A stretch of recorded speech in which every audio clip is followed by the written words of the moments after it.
ইতিমধ্যেই 2025 চ্যাম্পিয়ন্স ট্রফির আনুষ্ঠানিক সূচি ঘোষণা করেছে আইসিসি।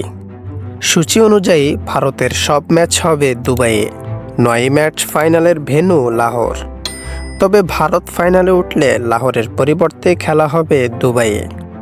আইসিসি চ্যাম্পিয়ন্স ট্রফিতে বাংলাদেশের অভিযান শুরু হবে দুবাইয়ে ভারতের বিপক্ষে ম্যাচ দিয়ে। 20 ফেব্রুয়ারি দুবাইয়ে প্রথম ম্যাচ খেলার পর বাংলাদেশ দল চলে যাবে পাকিস্তানে। গ্রুপে বাংলাদেশের পরের দুটি ম্যাচই হবে রাওয়ালপিন্ডিতে। 24 ফেব্রুয়ারি দ্বিতীয় ম্যাচে প্রতিপক্ষ নিউজিল্যান্ড। 3 দিন পর তথা 27 ফেব্রুয়ারি স্বাগতিক পাকিস্তানের মুখোমুখি হবে বাংলাদেশ। ক্রিকেটের সব খবরাখবর পেতে আমাদের চ্যানেলটি সাবস্ক্রাইব করুন। আপনার ভালো লাগা খারাপ লাগা আমাদের সাথে শেয়ার করতে অবশ্যই ভুলবেন না। আপনার গুরুত্বপূর্ণ ফিডব্যাক আমাদের পথ চলাকে সুগম করবে।